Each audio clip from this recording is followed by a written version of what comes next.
سڵاوی خواتان لەبێ بینەران و بیسەرانی کەناڵی پێیان خۆشحاڵین ئەمڕۆ لە خزمەت ئێوە عزیز و خۆشەویستین بۆ پێشکەشکردنی بەرنامەیەکی نوێی پێیان ڕۆژ بە کۆمەڵە بگە و بابەتەوە هیوادارین کە تا کۆتایی پرۆگرام لەگەڵمانە بن و بینەری سەرجەم پرۆگرامەکانی ئەمڕۆ بن هیوادارین بەڵی ئێوە عزیز و خۆشەویست و تا کۆتایی لەگەڵمان. سڵاوی خۆی گەورەتان لەبێت بینەرانی عزیز و خۆشەویست منیش کارزان محمودم لەگەڵ خاتوخۆنی ئەمڕۆ لە خزمەتتاندا دەبم بۆ پێشکەشکردنی بەرنامەی پەیامی ڕۆژ. هیوادارین سەرجەم پەیامەکانی ئەمڕۆمان ببنە جێگە ڕەزامەندی هەمولایەکتان تا کۆتایی لەگەڵمان بن. بەڵێ عزیزان لەو بابەتانی ئەمڕۆ بۆمان ئامادە کردوون تەورێکمان تایبەتە بە ئامادەسازی بۆ بەستنی کنگرەی چوارەمی ڕێکخراوی خوشکانی ئیسلامی کوردستان و دەزانین ڕێکخراوی خوشکانی کوردستان یەکێکە لەو ڕێکخراوانی کە خزمەت دەکات بە پەروەردە و خێزان و کەشەپێدان ماوەی 30 ساڵە کە دامەزراون و کار و چالاکیان هەیە کۆمەڵێک خوشکی دڵسۆز بە بەردەوامی لەم ڕێکخراوەیە کاریان کردووە و ئەم ساڵیش وەکو پیشەی هەمیشەییان کۆنگرە ساز دەگەن و گۆڕانکاریەک لەو پۆست پلانە دەکەن کە لە ڕێکخراوەکەدا هەیە بۆ زیاتر بەرەو پێشچوونی ڕێکخراوی خوشکان و ئەنجامدانی چالاکی زیاتر و خزمەتکردنی زیاتر بە خانمان و خزمەتکردنی زیاتر بە بواری پەروەردە و خێزان و ئەوەی کە کاری لەسەر ئەکرێ و گرنگیدا بە پرسەکانی ئافرەت کە هەمیشە گرنگە ڕێکخراوەکان لایەنەکانی ئیسلامی بەتایبەتی خوشکانی ئیسلامی گرنگی بدەن بۆ پرسانە و ڕۆڵێکیان هەبێ لەو واقعی کۆمەلگای ئەمڕۆدا و خزمەتێک بکەن. بۆ ئەمڕۆ باس لەو ئامادەکاریە دەکەین زەین ئامادەکاریەکان چی خان لەمڕۆدا کۆمەڵێک ڕێکخراو هەن کە بەداخەوە لە بری ئەوەی کە باری لاری دایکان و خوشکان ڕاست بکەنەوە ئامانج و استراتیژێتی دروستبوونیانەوەیە کە بارەکە زیاتر لار بکەنەوە. تاوان نەماوەی 30 ساڵی ڕابردووی ڕێکخراوی خوشکانی ئیسلامی کوردستان وەکو خۆیان لە سیمینار و کۆڕەکاندا باز دەکەن هەوڵیان داوە کە ئەو بارە لارە ڕاست بکەنەوە دایکان و خوشکان لەسەر پەروەردەیەکی جوان پەروەردە بکەن. خۆشبەختان لەسەر پەیڕەوی ئاینی ئیسلام ئەمڕۆ خۆی زۆر جێگەی خۆشحاڵی ئەمڕۆ خوشکە بەڕێزان لەگەڵمانە دەبن و باس لە ئامادەکاری بۆ کۆنگرەکان دەکەن. و تەورێکی ترمان هەیە باس لە پەشوڕدانی کاتەکە بەتایبەتی لای گەنج ئەبینین لە ئێستا گەنجێکێکە لەو کەسە گرنگانی کە بەڕاستی پێویستە سوود لە کاتەکانی بینێ بەڵام لە ئێستادا ئەو نە بە فیڕۆدەرەکانی کات زۆرە کە دەبینین گەنجان زۆر بەکەمی بتوانن سوود لەو کاتانە وەرگرن کە هەیەە و کاتێک دەگەینە تەمەنێک بێ دەکەینەوە کە بۆچی لە لاویمانە نەمانتوانی سوود لەو کاتە وەربگرین کە هەمان بووە و بتوانین بەرهەمێکمان تیا هەبێ بۆ ئەوی کە گەیشتینە تەمەنێک ئەو کاتە دەرەنجامەکەی ببینین کە ئێمە کارێکمان کردووە کارێکی باش کە لا پێناو خۆی گەورەیە بێت. ئێستاش دەچینە لای پێشبینیەکانی کەشوهە و دواتر دەگەڕێنەوە.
خۆشەویستانم جارێکی دیکە سڵاوتان لێبێتەوەی کە بینیتان دۆخی کەش و هەوا بوو بۆ 24 کاتژمێری داهاتوو دەچینە لای سرودێکی ئاینی گەر هاوکارانمان ئامادان کردێت دواتر لەگەڵ میوانەکانمان دەست بە گفتوگۆ دەکەین سەبارەت بە کۆنگرەی چوارەمی ڕێکخراوی خوشکانی ئیسلامی کوردستان. أشرقت نفسي بنور من فؤادي حينما رددت يا رب العباد وانتشت روحي وصار الدمع يجري يا إلهي خذ بقلبي بالرشاد. أشرقت نفسي بنور من فؤادي حينما رددت يا رب العباد وانتشت روحي وصار الدمع يجري يا إلهي خذ بقلبي للرشاد. أشرقت نفسي بنور من فؤادي حينما رددت يا رب العباد وانتشت روحي وصار الدمع يجري يا إلهي خذ بقلبي للرشاد. في سكون الليل أدعو في سجودي والدجى حولي سواد في سوادي يا رؤوفا يا رحيما يا حليما يا كريما ما لفضلك من نفادي يا سميعا يا مجيبا يا عظيما اهدني يا خالق السبع الشداد. أشرقت نفسي بنور من فؤادي حينما رددت يا رب العباد وانتشت روحي وصار الدمع يجري يا إلهي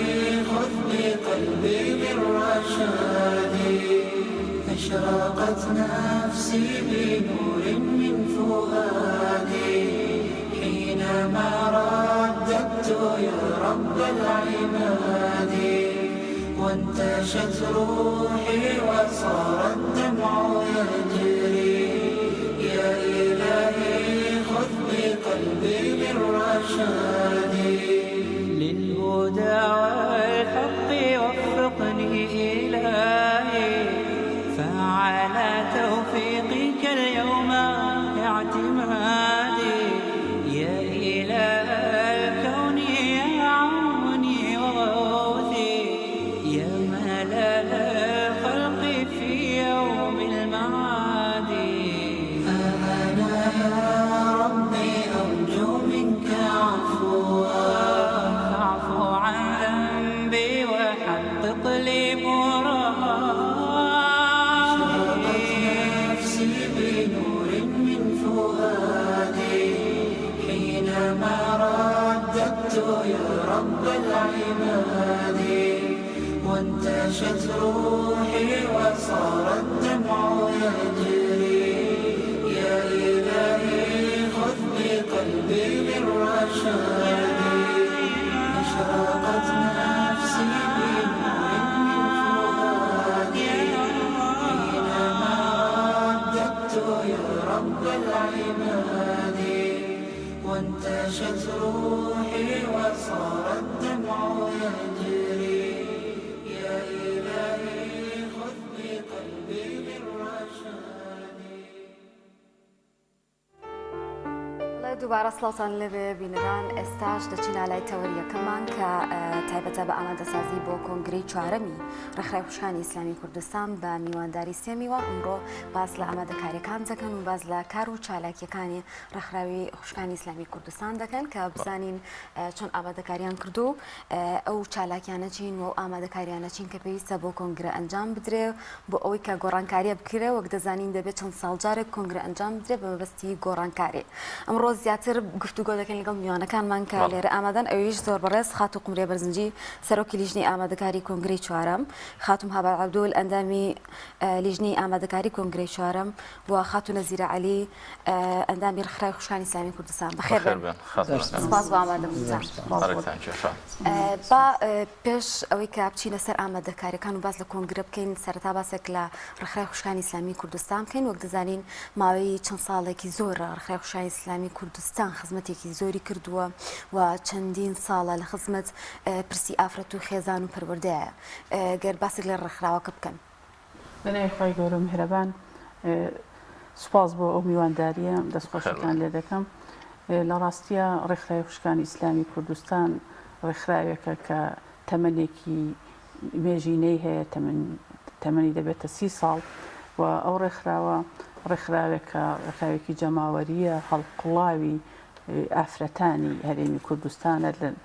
لە ئەو خاکەدا دروست بووە و ئافرەتان قۆناغ بە قۆناغ کە پێشتریش لە ڕوبەڕووبنەوەی گەندەڵی وستەم و ناحەقی بەشیان هەبووە، پشکیان هەبووە، بەشدار بوون لە قۆناغی نوێی کاری مەدەنی و ڕێکخراوەیشدا. ڕێکخراوی خوشکانی ئیسلامی کوردستان هاتە بوون بۆ ئەوەی بتوانێت بەشێک بێت لە خزمەت بە ئافرەتان لە هەرێمی کوردستان و بتوانێت خزمەتێکی کارا بکات بە بەرەو پێشچوونی ئافرەتان و گەشەدان و برەودان بە تواناکانی ئافرەتان و بەشێک بێت لە بەرهەڵستیکردنی ئەو ناحەقی و ناعەدالەتی کە بەرامبەر بە کۆمەڵگە بەگشتی و بەرامبەر بە ئافرەتان هەیە. بۆیە ئێمە وەکو واقع و پێویستی سەردەم ڕێکخراوی خوشکانی ئیسلامی کوردستان دروست بووە و بە گوڕوتینەوە کار ئەکات لە بواری پەروەردە و خێزان و گەشەپێدان بۆ بەرەو پێشچوونی ڕەوشی ئافرەتان لە هەرێمی کوردستان. ئەمڕۆ لە هەموو دنیا ئافرەت ڕوبەڕووی زۆر یەک لە نەهامەتی کارەسات و توندوتیژیە بێتەوە. دیارە کوردستانیش بەشێکە لە جیهان و ئەمیش پشکی بەرەکەوێت لەو نەهامەتی کە ڕوبەڕووی ئافرەتان بۆتەوە. پێویستی بە هێزێکی فشار و هێزێکی پاڵپشتی هەن ئافرەتان بۆ ئەوەی بتوانن دیفاعیان لێ بکەن و چارەسەری گرفت و کێشەکانیان بکەن لە کاتێکا کە ئەمڕۆ کۆمەڵێک ڕێکخراوی زۆر و بۆر هەیە لە هەرێمی کوردستان. ئێمە پێویستمان بە ڕێکخراوێکەیە کە واقعانە هەنگاو بنێت بۆ ئەوەی بتوانێت لەگەڵ پرسەکان و خەمە ڕاستەقینەکانی خەتات دەکەم. فەرمووتان کۆمەڵی ڕێکخراوی زۆر و بۆر هەیە. جگەل لە ڕێکخراوەکەی ئێوە ڕێکخراوەکانی ئێوە ڕێکخراوی خوشکانی ئیسلامی کوردستان ڕێکخراوەکانی دیکە ئیشیان چییە؟ ئیشان ڕاستکردنەوەی باری لاری دایکان و خوشکان نییەوە پەروەردەکردن نییە مەگەر؟ وتمان کۆمەڵە ڕێکخراوی زۆر هەیە کە زۆربەیان لە ڕاستای ئەو ئامانجەیە ئیش ناکەن کە کۆمەڵگە پێویستێتی. چونکە خەمەکانی ئافرەتان خەمی ئافرەتی ئێمە زۆر جیاوازە لە خەمی ئافرەتێکی ڕۆژئاوایی، لە خەمی ئافرەتانێکی تر لە شوێنەکانی توری دنیا. ڕێکخراوێک ئەتوانێت خزمەت بە کۆمەڵگەی کوردی و ئافرەتانی کوردستان بکات کە هەڵقوڵاوی خەم و پەژارە و ناڕەحەتیەکانی ئافرەتانی کورد بێت، نەگەوەی بیاوێت کولتوری بێگانە بهێنێتە هەرێمی کوردستان، بێنێتە کوردستان و ئافرەتانمان بەرەوشتگەلێک ئاڕاستە بکات کە دژە لەگەڵ بەها باڵاکانی کۆمەڵگەی کوردەواری. بۆیە ئەمڕۆ کە من ئەو وشەیەم بەکارهێنا، چونکە خۆمان لە واقعەکەداین ئەبینین کۆمەڵی ڕێکخراوکار لەسەر ئەوە ئەکەن کە کولتوری نامۆ و کولتوری خراپ و کولتوری ناپەسەند ئەهێنە هەرێمی کوردستان و ڕەواجی پێئەدەن کە دژە یەکەم بە ئاین و قەناعەت و باوەڕی کوردستانیان و دژە بەها باڵاکان و یەک ناگرێتەوە لەگەڵ واقعی کۆمەڵایەتی و خێزانی لە هەرێمی کوردستان کە ئەمەش ئێمە ئاسەوارەکانی ئەبینین تا ڕادەیەک سیرەکەین بارودۆخی پەروەردەیی و بارودۆخی خێزانی لە هەرێمی کوردستان زۆر بەرەو ئاڵۆزی چووە و بەرەو ئاراستەیەکی ناڕاست ڕۆشتووە. بۆیە بوونی ڕێکخراوی خوشکانی ئیسلامی کوردستان و ڕێکخراوەکانی هاو ئامانجی ئێمە زۆر زۆر پێویستە، بەڵام ئەتوانم بڵێم بەداخەوە بە کۆمەڵێ هۆکار ئەو جۆرە ڕێکخراوانەی تر لە برەودانان ژمارەیان زۆرە بێ بۆ پاڵپشتێکی باش ئەکرێن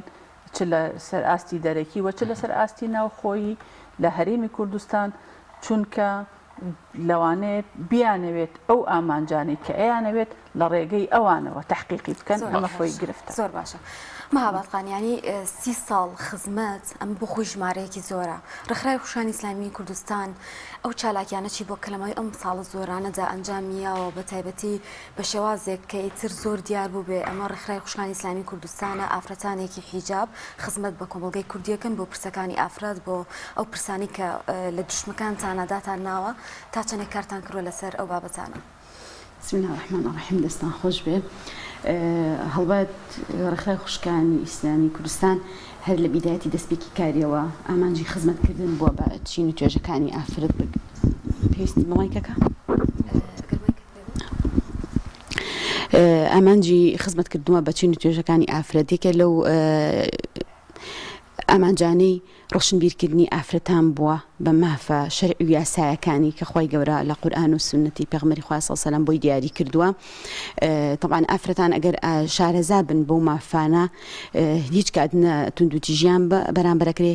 زوڵمیشیان ناکرێت لەلایەن هیچ کەسێکەوە. یەکێکتر لەو ئامانجانی کە ڕێکخراوی خوشکانی ئیسلامی لە ماوەی چەند ساڵی تەمەنیا ئیشی لەسەر کردووە ڕۆشنبیرکردنی ئافرەتان بووە بەو باو نەریتە نامۆیانەی کە لە دەرەوەی کوردستان هاتووە تەسیراتی لەسەر ئافرەتان کردووە بە گشتی. خاڵێکی تر خزمەتکردن بووە بە چین و توێژەکانی ئافرەت و بە تایبەت دایکان و کچان و گەنجان بۆ مناڵانیش. خاڵێکی تر لەو خاڵانی کە ڕێکخراوی خوشکانی ئیسلامی کوردستان گرنگی پێیەوە خزمەتکردن بووە بە مناڵانی هەتی و کەم دەرامەت کە هاتوون لە ڕێگەی هەلی کارەوە ئیشیان بۆ دایکانی مناڵانی هەتی و دۆزیوەتەوە لە ڕێگەی سۆمای چاوان کە بەشێکە لە بەشە سەرەکەەکانی لەقەکانمان لە ڕێکخراوی خوشکانی ئیسلامی کوردستان بۆی هیچ کات دایکانی مناڵی بێ باوک چاوەڕێی دەستی خەڵکانێک نەکەن تاوکو خزمەت بکرێن لە ڕێگەی خول و دەوراتەوە خزمەتیان کردووە بە دایکان و هەم مناڵانی باوکی سۆمای چاوانی بەشەکانی لەق. خاڵەت لەوانە هاوکاری کرد بەشداریکردن بۆ لەو پرۆژانەی کە لەگەڵ ڕێکخراوە ژنانەکان هەمان بووە سەبارەت بە برەودان بەتوانا و دۆزی ئافرەت ینی ئەو پرسانی کە پەیوەندی بە ئافرەتان بووە. ئەتوان خۆشبەختانە بڵێم ڕێکخراوی خوشکانی ئیسلامی کوردستانی کە لەو کارە گرنگانی کە کردی لە ساڵانی ڕابردووە کەمپینێ بوو دروستمان کرد دژی ئەو فلیمە بەڵێ ئەو ناپەسەندانی کە لە هەرێمی کوردستانە لە کەناڵە کوردەکانە بەخش ئەکرێت گدرامانی کە زۆربەی مناڵ و گەنج و خێزانەکانی ئێمەی بەڵێ پێوە سەرقاڵن و لە کاتێکی شاکە بە سلبیش کاتەوە بەسەر خێزانی کوردە. خاتو مەهابەد ئێوە 30 ساڵە کار لەسەر ئەم پرەنسیپانە دەکەن کە پێشتر ئاماژەتان پێکرد کە فۆکەسی بکەینە سەر کۆمەڵگەی خۆمان جێپەنجەی خۆتانە ناو کۆمەڵگەدا دەبینن. سپاس بەخوا ئەتوانین بڵین بڵێ چونکە ینی ئەگەر ئەو ئافرەتە تێگەشتوانە نەبووایە کۆمەڵگەی ئێمە ئەگەرێ بڵین بەرەم خراپتر بڕۆژدا چکە ئێمە گەر دیقەت بین ئێستا ئەوەی سۆسیال میدیا زاڵە بەسەر هەموو جمگەکانی کۆمەڵگەیە ڕێکخراوەکانی ژنانی ژێککن لەو ڕێکخراوانەی کە هەمان پشکیان بەرکەوتووە بەڵێ وە لە هەمان کاتیشە ئاماژەم بۆ کرد یەکێ لەو چالاکیانە کە ئەمە هەمان بۆ دروستکردنی کەمپین بۆ دژی ئەو درامەتورکیانە کە زانیمانە کاریگەری خراپ و سلبی هەیە لەسەر ئافرەت و مناڵ و کۆمەڵگا بە تایبەت ینی حتا زۆر جار هەبووە لە سیمینارانێکی پێشکەشمان کردووە لە شوێنەکانە کە ئەوش سیمینارەکانی ژێکێ بۆ لەو بابەتانانی بۆن شار و شارچکانی کوردستان لە هەر شوێنێ داوای سیمینارات و بابەتی ڕۆشنبیری کرابێ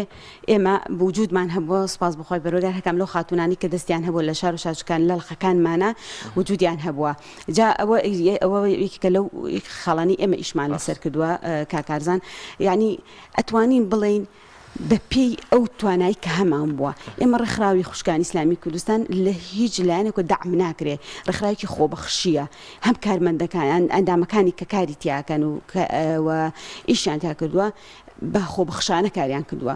ئەوە نەبووە دەعمێ بکرێن لە ڕێگەی حکوومەتەوە ئەنی ئێمە مەگەر ڕێکخراوەکانی تر بەراوردکەین بە خۆمان زۆربەی زۆریان دەعمیان هەیە لە ڕێگەی لایەن حکوومەتی هەرێمی کوردستانەوە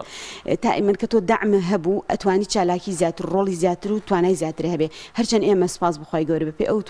بەپێ ئەو توانە مادیەکەمی کە هەمان بووە توانی ومانە خزمەتێ بکەین بە چین توێژەکانی ئافرەت بەگشت وڵا بچینە لای نەزیرەخان ئەگەر عەزیز نەبێت مایکەکەی بیتێ نەزیرەخان بەڕێستان وەکو ئەندامێکی ڕێکخراوی خوشکانی ئیسلامی کوردستان کە بێگومان ماوەیەکی زۆرە لەم ڕێکخراوە خزمەتتان کردووە ڕۆڵی ئێوە چی بووەوە تا چەند یەکتوانی وتانە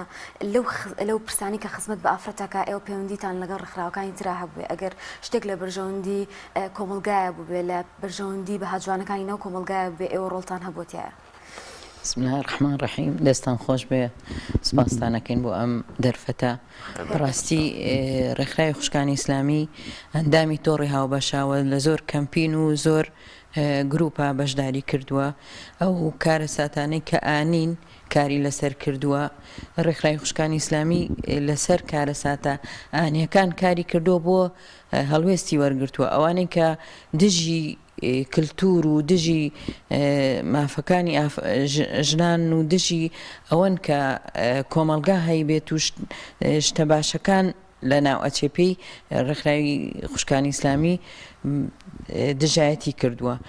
هەروەها ئەو شتانش کە باشن باشداری تیا کردووە پشتی کردووە پشگیری کردووە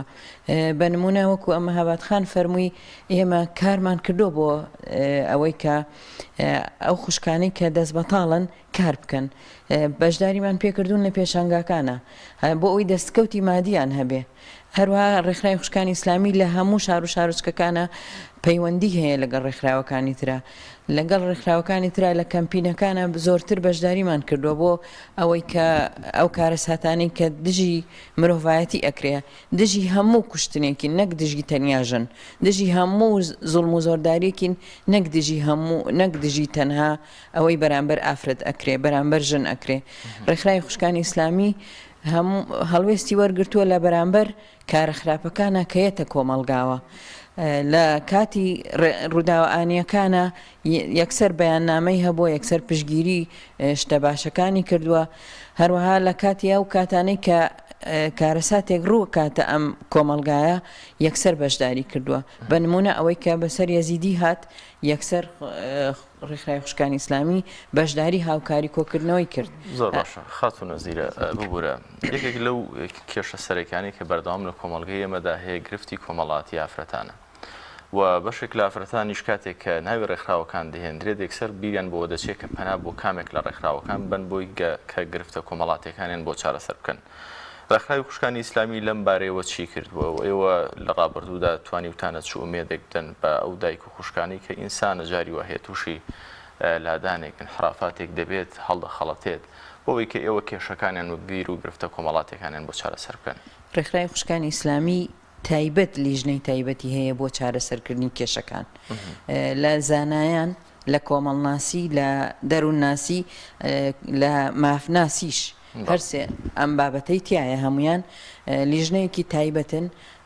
دائنیشن لەگەڵ خەڵکەکەیا و جار بووە کێشە هەبووە لە کوشتن گەڕاوەتەوانێ کێشە هەبووە لە دەرەوە وەستاون بە چەکەوە چاوەڕیان کردووە بەڵام ئەلحەمدولیلا ڕێکخراوی خوشکان حەلی کردووە بەدەم کێشە و گرفتەکانی خەڵکەوە ڕۆشتووە ئێمە لیژنەی تایبەتمان هەیە بۆ چارەسەرکردنی کێشەکان هەروەها ئێمە ئەتوانین بڵێم زۆر گرفتی کۆمەلگامان چارەسەر کردووە بەوەی کە بتوانین لە ڕێگای سۆمای چاوانەوە هاوکاریەکی کەم بکەین گرفتێکی سەر خێزانەکانمان کەم کردوێتەوانێ زۆر باشە دەست خۆش بێ قومری خان بە لەو کاتی کە ماومانە تاوان دەرفەتێکی زۆرمان نییە بە باسێک لە ئامادەکاریەکان بکەین بۆ کۆنگرە ئێوە چی ئامادەکاریەکتان کردووە کەی ئەم کۆنگرێ ساز دەکەن و ئامادەکاریەکان چی لە چیا خۆی بینێتەوە بەڵێ دیارە ئێمە بەپی پرەنسیپی کاری و پەیڕۆی پرۆگرامی ڕێکخراوەکەمان 4 ساڵ جارێک کۆنگرە ئەکەین ئەمڕۆ ئێمە بڵین لە داهاتوێکی نزیکە ئامادەکاریمان دەست پێکرۆ بۆ بەستنی کۆنگرەی چوارەمی ڕێکخراوی خوشکان و ئێمە ڕێکخراوی خوشکان لە زۆربەی شار و شارۆچکەکان ئێمە لقمان هەیە کە لقەکانمان کاروباری ڕێکخراوەیی ئەەکەن و لەو شوێنانشی لقمان نیە نوێنەرایەتیمان هەیە کار و چالاکی ڕێکخراوەی ئەنجامەدەن ئێمە کۆنفرانسەکانمان بەستووە کۆنفرانسی لقەکان و تشکیلی لقەکانمان کاتەمە دوا قۆناغا کە کۆنگرەیە بەڵێ دوایی لە کۆنگرەشە پەسەندی بەرپرسی لقەکان و کارگەڕی لقەکان ئەکرێت بە بڕیاری کۆنگرە و پێداچوونەوە ئەکرێت لە کۆنگرەیە بۆ پەیڕۆ و پرۆگرامی ناوخۆی ڕێکخراوی خوشکانی ئیسلامی کوردستان دیارە ئێمە بۆ بەستنی کۆنگرە کۆمەڵی ئامادەکاریمان کردووە کە بەستنی کۆنفرانسەکانە و ئەنجامدانی کۆبوونەوەی ڕاوێژکاریە لەگەڵ کەسانی پسپۆر و شارەزا بۆ ئەوەی بزانین لە واقعی ئەمڕۆی کوردستانە ئێمە چ گۆڕانکاریەک پێویستە بیکەین لە پەیڕۆ و پرۆگرامی ڕێکخراوەکەمانە و دیاریکردنی کۆمەڵی ئامانجی زۆر سەرەکی و بەدیهی بۆ گەیشتن بەو ئامانجە ئێمە بۆ دانانی نەخشەڕێی کاری داهاتی ڕێکخراوی خوشکانی ئیسلامی کوردستان ڕەشنووسی پەیڕەوێکی نوێ واتە گۆڕانکاریەکمان لە ئەو پەیڕەوەی هەیە لە کۆنفرانسەکانە قسە و باسی لەسەر کراوە لەگەڵ ئەندامانی خۆمانە لە کۆبوونەوە ڕێژکارەکانیش ئەیشبورە دیدی ئێوە بۆ دوای یادی 30 ساڵە چییە تا چ گۆڕانکاریەکتان لە پەیڕەوی ناوخۆتاندا کردووە یاخود لەو استراتیژانەی کە بۆ ساڵی ئایندە یاخۆ بۆ 4 ساڵی ئایندە کردوتانە هەر هەمانە و کێشە و گیر و گرفتانی پێشووترنی یاخود لەگەڵ بەرەو پێشچوونی ژیان کێشە و گیر و گرفتی نوێ دێتە پێشەوە پێویستی بە میکانیزمی نوێ هەیە بەڵێ خۆی ئامانج لە بەستنی کۆنگرەش هەر گۆڕانکاریە لە شێوازی کارکردن و میکانیزمی کارکردن و گۆڕانکاریە لە هەندێک لە بەشەکانی پەیڕەوی ناوخۆی ڕێکخراوی خوشکانە ئێمە ئێستا ئەوەی کە هەمانە بۆ ئەیبینە کۆنگرە پێشنیارە واتە پێشنیارە بۆ ئەو گۆڕانکاریە کە بە پێویستی ئەزانی لە کۆنگرەیە دەبێتە بڕیار و بەڕێی سەرجەمەندامانی کۆنگرە بڕیارەکانە چنە قاڵبی جێبەجێکردنەوە بۆیە دیارە ساڵ بە ساڵ تەنانەت ئێستا گۆڕانکاریەکان ئەوەندە سەریعن لەوانەیە تۆ ئەگەر پەیڕەوێکی ناوخۆی داننی کە هەندێک بتوانی دوایی بەپێی واقعەکە ئیشی تیا بکەیت چونکە ناکرێتەوە شتێک دانی زۆر کۆنکرێتی بێ بەڵێ ینی ئەگەر شتی چونکە هەر بە عام دنیا وای لێ هاتووە دنیا زۆر سەریعە گۆڕانکاریەکان زۆر سەریعن وەکو باسی تکرد کارزان لە ڕاستیە واقعەکەش زۆر زۆر ئاڵۆز بووە پێویستت بە وزەی زیاتر تاقەی زیاتر پشتیوانی زیاتر کاری ڕێکخراوەی پێویستی بە چییە هێزی مرۆیی هێزی مادی و پاشان ئێمە لەسەر و ئەمانەشەوە هێزێکی معنەوی و پاڵپشتێکی معنەویشمان هەیە کە کارەکەمان لە ڕاستای ڕەزامەندی خۆی پەروەردگار بەجێهێنانی ڕەزامەندی خۆی پەروەردگار کە ئەمە خۆی گەورەترین وزڵ تاقەیە بۆ ئێمە و بۆ ئەندامانمان هۆنیاخان ببوورە باسی هێزی مرۆیی و هێزی مادیت کرد جیاوازی ئەوە لە ڕێکخراوەکانی دیکە چییە لەم دیدەوە یەکەم ئێمە کە دەڵێم هێزی مرۆیی هەروەکەوەی کە لە ڕابردوو هەمان بووە ئەندامانی ئێمە چەند سیفەت و تایبەتمەندێکیان تێ هەڵقوڵاوی ئەو جەماوەرن کەواتە لەگەڵ واقعی تاڵ و ناڕەحەتی جەماوەرە هاتوون بە تایبەت ئافرەتانمان کە تووشی گەورەترین کارەسات بووینەتەوە لە هەرێمی کوردستان کەواتە هێزە مرۆییەکەی ئێمە بەهێزە چونکە خاوەنی باوەڕە خاوەنی قەناعەتە ئەم هێزە مرۆیی ئێمە چاوی لە هیچ شتێک نییە بە خۆبەخش ئیشەکە کە ئێستا بڵین لە دنیا کاری خۆبەخشی زۆر زۆر گرنگە و زۆر برەوی پێدرێ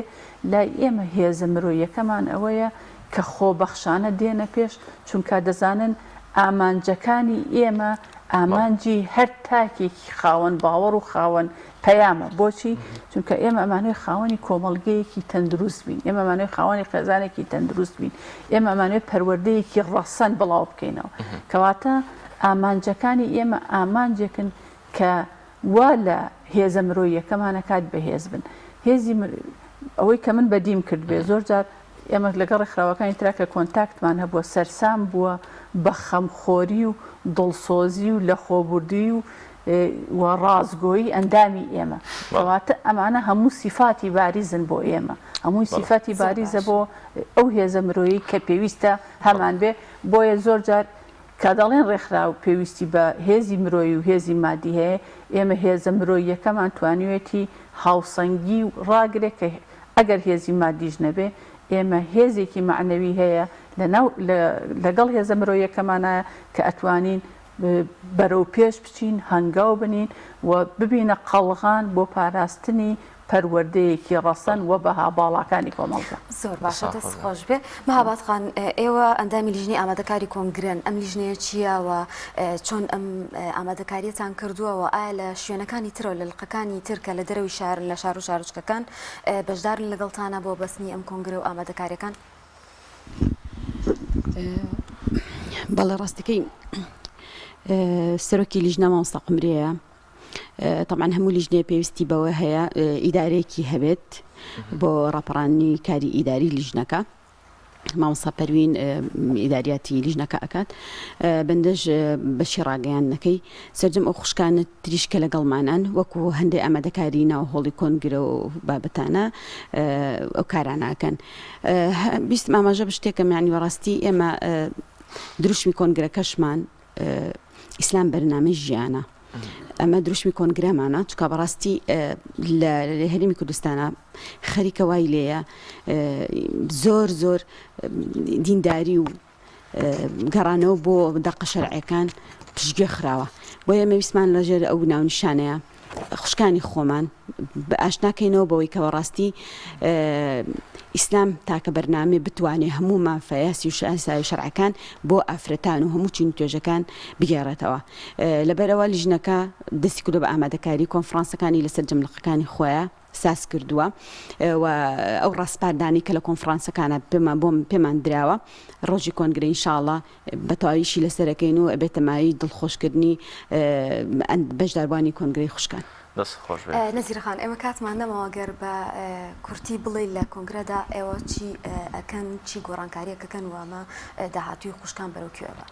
یاخود بە زۆرەشی دیکە با من پرسیارەکە بکەم زۆر زار دەوترێت حتا لە کۆنگرەی حەزبەکانیش ئەوەی کە دەکرێت تەنها ڕۆتیناتە ئەوەی لای ئێوەش ڕۆتیناتە یاخود بە فعلی نیەتێکی گۆڕانکاری جدیتان هەیە بەڕاستی بە فعلی ئێمە بە تەمەەن گۆڕانکاری بکەین چونکە کۆنگرە بۆ گۆڕانکاریە ئەگەر هەر لەسەر بەرنامەی پێشوو بێت کەواتە خۆمان دووکردنی بۆ چییە پشتیوان بەخوای گەورە ئێمە گۆڕانکاری تاواتی ئەەکەین و هەوڵ ئەین کە ئەو ڕێکخراوی خوشکان لە بارودۆخێکەوە بگۆڕینە بارودۆخێک کە زیاتر کاریگەری هەبێ زیاتر خزمەت بکە زیاتر بەرەو پێش بڕوا زیاتر بتوانێت ئەندامەکانی خزمەتی کۆمەلگا بکەن چونکە ڕێکخراو بۆ ئەوە دروست بۆ خزمەتی کۆمەلگا بکە بۆ وشیاری کۆمەلگایە بۆ ڕێکخراو بریتە کارەکەی ئەوەیە کە وشیاری بە کۆمەلگا بگەێنێ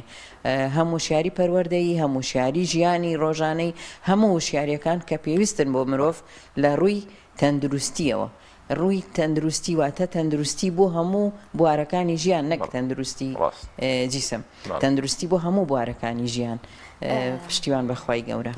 زۆر سپاس بۆ بەڕێز خاتو قمرێ بەرزجی سەرۆکی لیژنەی ئامادەکاری کۆنگرەی چوارەم و خاتو ماباد عەبدوڵ ئەندامی لیژنەی ئامادەکاری کۆنگرەی چوارەم و خاتو نەزیرە عەلی ئەندامی ڕێکخراوی خوشکانی ئیسلامی کوردستان بە هیوای سەرکەوتنەوە بە ڕێوەچوونی کۆنگرەکەتان بە شێوازێکی زۆر باش کۆنگرێکی سەرکەوتوو سپاسانەکەین بۆ ئامادەبوونتان داهاتووتان باشتر بێت لە ڕابردووتان ئێستاش لەو بڕگە بابەتانی ترکە هەمانە بڕگەیەکی زانیاریمان هەیە لەسەر شاری مەککە کە لەو شارە پیرۆزانی هاوڵاتیان زۆر بە پەرۆشەوە و جێ سەرنجی هەموو کەسانی جیهانە نەک تەنها موسڵمانان بۆ ڕووکردنە ئەو شارە و ئەنجامدانی عیبادەت بە تایبەتی لەلایەن کەسانی مسلمانەوە با بینەری ئەو زانیاری ئەو ماوەی ڕابردوو تاوان مشتومڕێکی زۆر دروست بوو لەسەرەوە یاخۆ مەککە پیرۆزترە یاخۆت کوردستان با بزانین مەککە چییە لەم ڤیدیۆدا لبيك اللهم لبيك لبيك ئێرە شاری مەکەی پیرۆزە ئەو شارەیە کە سەروەرمان درودی خۆی لەسەر بێت پێی دەڵێت تۆ خۆشەویستترین و شیرینترین شاری لە دڵی مندا و زۆر گەورە و بەڕێزی لای خۆی گەورە مەکەی پیرۆز شارێکی پیرۆزە لای موسڵمانان مزگەوتی حەڕەمی تێدایە لەگەڵ کەعبە کە بە قیبلەی موسڵمانان دادەنرێت لە نوێژەکانیاندا. مەککە دەکەوێتە حیجازەوە لە شانشینی سعودیە، ڕووبەرەکەی نزیکەی 1200 کیلۆمەتر دووجایە و نزیکەی 340 کیلۆمەتر لە مەدینەوە دوورە. مەککەی پیرۆز 1104 خاڵی سنووری هەیە کە جوبرەئیل عەلەیهی سەلام دیاری کردو بۆ حەزرەتی ئیبراهیم بۆ ناسینەوەی شاری مەککە. نزیکەی 50 ناوی هەیە، لەوانە مەککە، بەککە، بەلەدولحەرام، بەلەدولئەمین، ئەلبەیت، چەندی ناوی دیکە. ئەم شارە چەند هەزار ساڵێک پێش زاین لەلایەن پێغەمبەر ئیبراهیم و ئیسماعیلی کوڕی سەلامی خودایان لەسەر بێت یەکەمین مزگەوتیان بۆ خواپەرستی بنیاد ناوە کە پێی دەوترێت کەعبە. ساڵی نۆی کۆچی خوای گەورە فەرزی کرد لەسەر هەموو موسڵمانێکی لەشساغ و ئەوانەی ماڵ و سامانی پێبەخشیون سەردانی ئەم شوێنە پیرۆزە بکەن و فەریزەی حەجی تێدا ئەنجام بدەن. لە ناوەڕاستی مانگی شەعبانی ساڵی یەکەمی کۆچی قیبلەی موسڵمانان بۆ کەعبەی پیرۆز گۆڕدرا کە پێشتر بەیت المەقدیس بوو. لەم شارە پیرۆزەدا بۆ ماوەی 10 ساڵ 86 سوورەتی قورئانی پیرۆز بۆ پێغەمبەر درودی خوای لەسەر بێت دابەزی. ئەم شارە چاکترین و خۆشەویستترین شارە لەسەر ڕووی لای خوای گەورە. شاری مەککەی پیرۆز پێغەمبەر ئیبراهیم سەلامی خوای لێبێت دوعای بۆ کردووە کە دڵی موسڵمانان وابەستە بێت بەم شارەوە. پێغەمبەر درودی خوای لەسەر بێت دەفەرمێت ئەو ڕۆژەی خوای گەورە زەوی و ئاسمانەکانی دروست کردووە ئەم پارچە زەوی ترخان کردو بۆ خۆی. لەم شارەدا خێرکردن و فەریزەکان هەزاران جار زیاترە لە شارەکانی جیهان. بۆ نمونە نوێشکردن لەم شارە پیرۆزەدا خێری زیاترە لە 100,000 نوێژی شارەکانی دیکە. مەککەی پیرۆز سنوورێکی تایبەتی هەیە، بەو پێی ئارامترین و خۆشەویستترین شارە لەلایەن خوای گەورە و موسڵمانانەوە، بۆیە هیچ ترسێک بوونی نییە لەم شارەدا. پێغەمبەری خوددا صلی الله علیه وسلم دەفەرمێت بێڕێزیکردن بەم شارە لە تاوانە گەورەکانە و ئەو کەسەشی بێڕێزی دەکات بە بوغزاوترین کەس دادەنرێت لای خوای گەورە. هەموو جۆرەکانی ڕاوکردن و داربڕین و خوێنڕشتن لەم شارەدا قەدەغەیە. لە مەککەی پیرۆزدا بۆ هیچ کەسێک نییە چەک یاخود ئامرازێک بەکار بهێنێت بە مەبەستی خوێنڕشتن و ئازاردانی موسڵمانان. لە مەککەی پیرۆز بەردەڕەشەکە بوونی هەیە کە جوبرەئیل بە فەرمانی خوای گەورە هێناوێتی و بەردێکە لە بەردەکانی باش. یەکێکی دیکە لە پیرۆزیەکانی ئەم شارە بوونی ئاوی زەمزەمە کە بە چاکترین و پاکترین ئاوی سەر ڕووی زەوی دادەنرێت و خۆشەویستمان درودی خوای لەسەر بێت دەفەرمێت شیفای هەموو نەخۆشیەکانە. زۆرێک لە هاوڵانی پێغەمبەر درودی خوای لەسەر بێت بە ئاوە تێرکەرەکە ناویان بردووە. کێوی عەرەفات کە 18 کیلۆمەتر چوارگۆشەیە دەکەوێتە ئەم شارەوە. قبولبوونی حەجی موسڵمانان وابەستەیە بە ئامادەبوونیان لەم شوێنەدا. پیرۆزی کەعبە وای کردووە کە تا ئێستاش زیاتر لە 1.5 ملیار موسڵمان لە جیهاندا لە کاتی نوێژەکانیاندا ڕووی تێبکەن.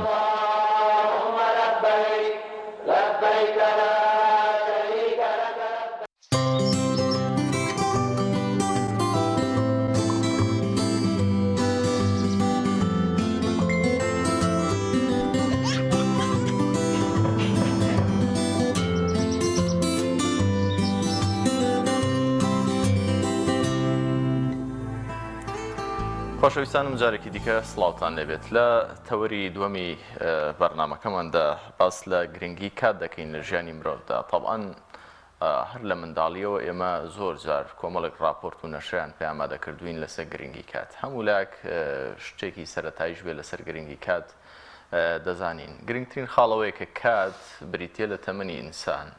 تەمەنی ئینسان لە کۆمەڵێک کات پێکاتوە. بەڵام زۆر جار مرۆڤ بەهۆی مەشغەڵەتیەوە بیری دەچێتەوە کە ئەم کاتانە چۆن دابەشکاتەوە، چۆن سەرفیکا لە کاری باشدا بۆی دواتر پەشیمانی ڕووی تێنەکات. لەسەر ئەم بابەتە لەگەڵ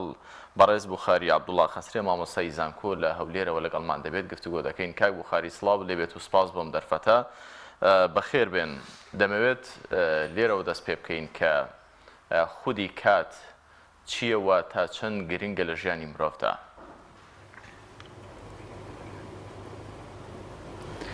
بەناوی خوای بەخشندە و میهرەبان، سڵاوی خوا لە بەڕێزتان و بینەرانی کەناڵی پێیان.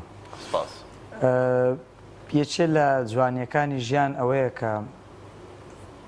بۆ هەر قۆناغێک ئینسان کۆمەڵێک خاسیەت و ئاکار و خوڕەوشت و تایبەتمەندی خۆی هەیە کە لە قۆناغێکی دیکەی ژیان جیای دەکاتەوە. مرۆڤ بە سروشتی خۆی بە پلەبەندی و بە قۆناغ بە قۆناغ دروست بووە و لە گەشەکردندایە و ئینسان پێدەگا. کاتێک قسە لەسەر کات دەکەین کات نمایندەی ئەو قۆناغ بە قۆناغەیە و ڕنگدانەوەی ئەو پلەبەندیەیە کە لە ژیانی ئادەمیزاددا هەیە. بۆیە کاتە قسەی لەسەر دەکەین پێویستە قسە لەسەر ئەو بکەین کە خودی مرۆڤ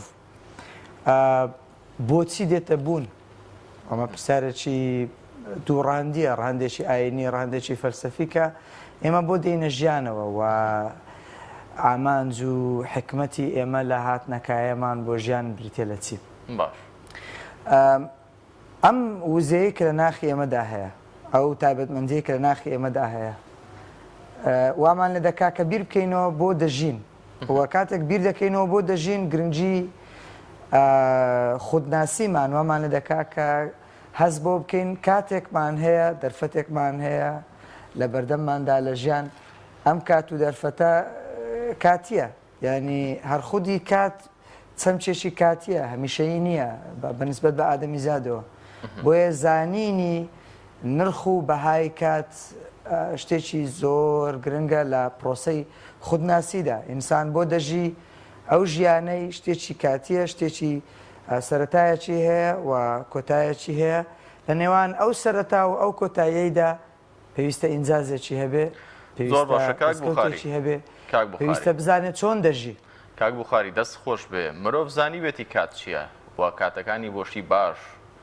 بەگشتی بە تامیمی باز دەکەم. مرۆڤ خۆستویەتیەوە یاخود زۆرینەی مرۆڤەکان کاتەکانیان بە فیڕۆداوە. تایبەتیش لە لاواندا. لە ڕاستیدا خۆی زۆر گرنگە تۆ پێشەمو شتێک کە بزانی ژیانی تۆ کاتیە، اینجا هەست بۆ دەکەی کە ئەو کاتیە بوونەی ژیانی تۆ ئەهەمیەتێکی نەبراوەی هەیە. ئەنجا تۆ پرسیار لەوە دەکەی کە چۆن وەبەرهێنان لەو کاتەدا بکەیت، پرۆسەی وەبەرهێنان، وەکو چۆن ئینسان لە دەستمایە و پارەدا وەبەرهێنان دەکات. تۆ نابێت بە فیڕۆی بدەیت، کاتیش بەمان شێوە تۆ پێویستە وەبەرهێنانی تێدا بکەیت. مرۆڤەکان هەمە چەشنن، ینی ئەو ئینسانانەی کە خودناسییان بەرزە و ئەوانەی کە هۆشیاریان بە ناسینی پرسیارەکانی ژیان هەیە، بۆ هاتوومەتە بوون، بۆ دەژیم، ئامانجم چیە لە ژیان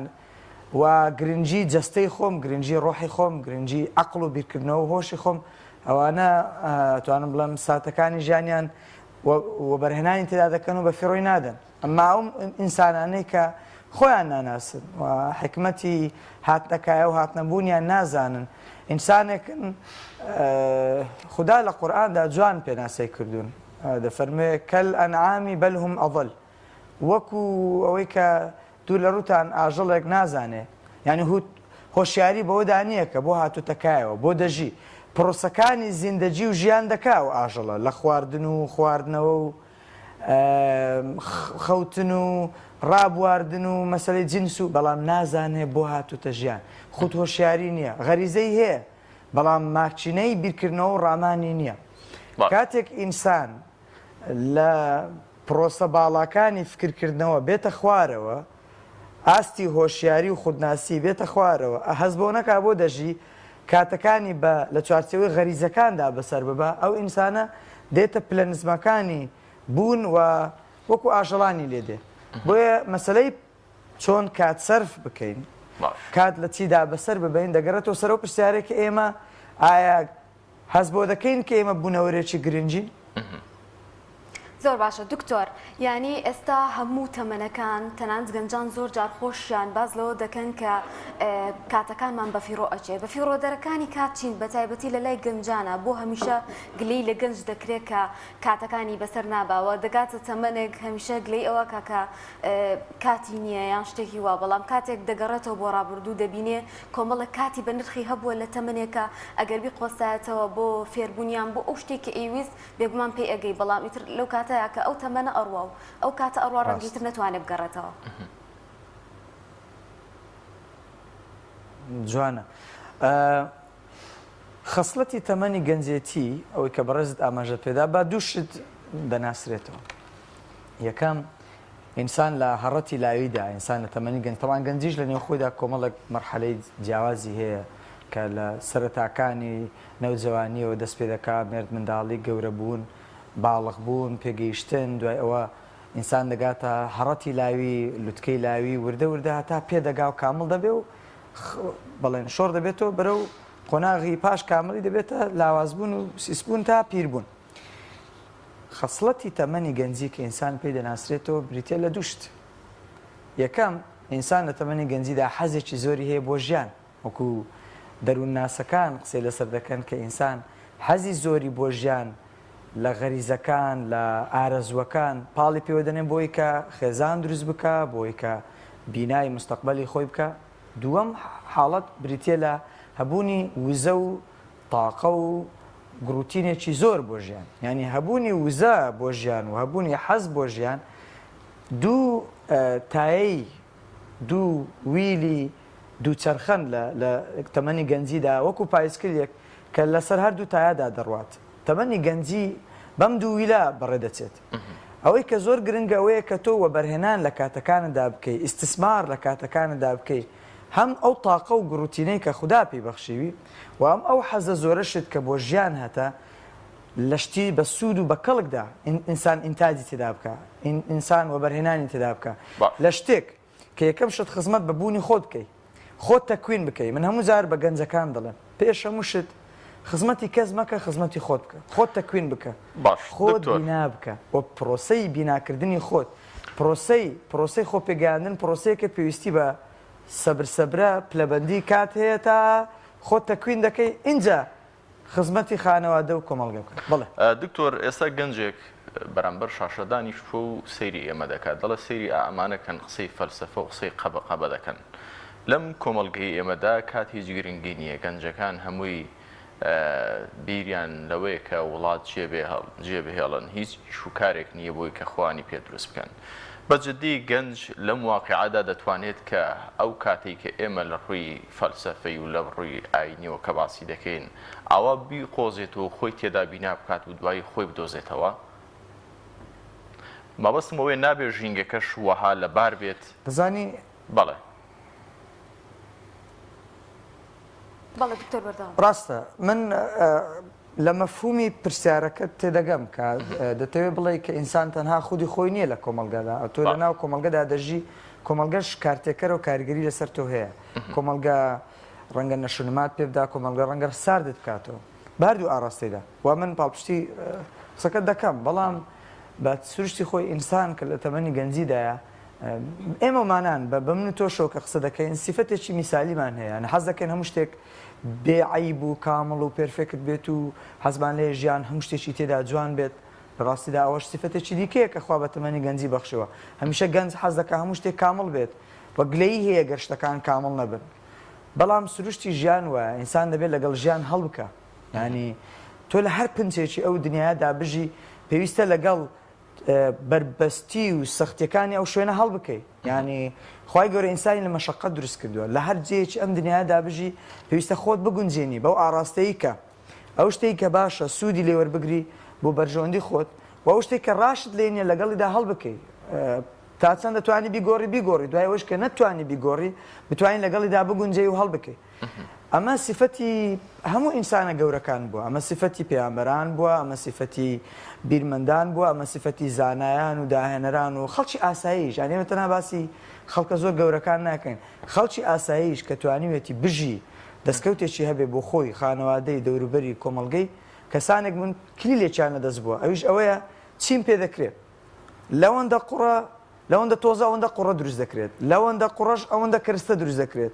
لە ژیانمدا پێویستە بزانم خاڵە بەهێز و لاوازەکان چین ئەوەل شت بێمە سەر قسەی یەکەمم خۆت دروستکە خۆت تەکوین بکە خۆت بینا بکە ئەو گەنجەی کە شەو ڕۆژ لە کافتریاکان لە شوێنی نێرگە لە خانەکان لە شوێنی باڕومەیخانەکان دابنیشێ و کاتەکانی بەفیڕۆ بدا حتمما لەو وەزع باشتر بۆ گەنجە دروست نابێت بەڵام ئەو گەنجەی کە بۆ نمونە بە پێچەوانەوە ئامانجێکی هەیە ڕوئایەکی هەیە تێڕوانینێکی هەیە ئەگەر 100% تێڕوانینەکەشی نێتە دی 160 تێڕوانینەکەی بێتە دی لە خوێندن خوێندنەوە خۆپێگەیاندن خوێندنەوەی پەرتووک دانیشتن لە کۆڕ و مەجلیسی خەڵکی باش، گوێبیستبوونی دوو قسەی چاک، دانیشتن لە بەردەم تەلەڤیزۆنی باش و عوداڵبوون بۆ زانست، تەواوکردنی خوێندن، دوای ئەوە کەسابەت، پیشەوەری، یعنی ئاعتیمادکردنە سەرەوەی تۆ ڕزقی دەستی خۆت بخۆی. ئەگەر نان و ئاویش بفرۆشی شتێکی سادەش بفرۆشی بەڵام ئاعتیماد کە ئێستا ڕزقی دەستت خوای گەورە لە حرەکەی مرۆڤدا بەرەکەت دروست دەکات. وەقول اعملوا فسيرى الله عملكم. و هەموو ئەوانەی کە توانیویانە شتی چاک لە ژیانیاندا دروست بکەن ئەوانە کەسانێکن کە ئاعتیمادیان کردوتە سەر خۆیان، ئاعتیمادیان نەکردوتە سەر ئەوەی کە بارودۆخ و واقع چیان بۆ بەرهەم دێنێ. بەڵێ ئێمە هەمومان کوڕی ژینگەی خۆمانین و ژینگە بڕیار دەدا ئێمە چۆن بین، بەڵام تۆ لە هەر ژینگەیەکیش دابنیشی ئەگەر چنگەکڕێ نەکەی، هەوڵ نەدەی، گەشتبین نەبی، ئەو ژینگەیە نایە پارۆمانی بخاتە دکتۆر پرۆسەی هەوڵدانە زۆر گرنگە. باشە، کەواتە پێتان وایە ئەم گەنجانەی کە ئێستا زوو ناومێت دەبن، ینی بەڕاستی هەندێک گەنج هەیە هەر لە سەرەتای تەمەنەکانێتی هێشتا تەواو ڕوئیا و دیدگای بۆ ژیان بۆ دروستنەوە سەیرەکەی تووشی ناومێدی بووە. هۆکارەکەی ئەوەیە کە خۆی پەروەردە نەکردووە، دەیهەوێت وەکو ڕەجەب لە بندارەکە پاڵداتەوە و هەنجیرەکە بۆ خۆی بێتە ناو دەمیەوە. هۆکارەکەی ئەوە یاخود بەجددی واقعەکەش واقعەکەی تاڵە و گەنج ناتوانێت خۆی تێدا دروست بکات. وای پرسیارەکەت دوو جەمسەرە و من دەمەوێت بە هەر دوو جەمسەر بۆی کە هاوسەنجی دروست بکەم وەڵام بدەم. یەکەم ئەرچی پەروەردەکاران و چاودێران و خەمخۆرانە، میری حکوومەت، خانەوادە، دامودەستگاکانی چاودێری، دامودەستگاکانی پلاندانان هەمویان پێویستە گەنج لە باوەش بگرن، یعنی پێویستە بە شێوەیەکی باوکانە خزمەتی گەنج بکەن. ئەمە یەکەم شت لە سەرەوە دەست پێ لە هەڕەمی سەرەوە دەست پێ دەکا کە ئەرچی دەسەڵاتە کە گەنج لە باوەش بگرێ، خزمەتی بکە، نازی هەڵبگرێت، فێری بکە، ڕای بهێنێت، هەلی ژیانی بۆ بڕەخسێنێت، هەلی کاری بۆ بڕەخسێنێت،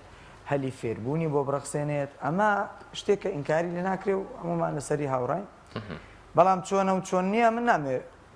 بێمە ناوە تەفاسیلە. دێمە سەر بەرگەی دووەم. بەرگەی دووەم ئەوەیە کە ئێمە چیمان پێ دەکرێت بۆ گەنج لە چوارچێوەی خانەوادە و چوارچێوەی بنەماڵە و چوارچێوەی پەروەردەی خێزان کە ئەو گەنجە لە مەئیوسبوون و ڕەشببینی ڕزگار بکەین و دەستی بگرین. و یەکەم شت کەناڵەکانی فێربوونی لە بەردامدا بکەینەوە، چونکە فێربوون چەکە، ینی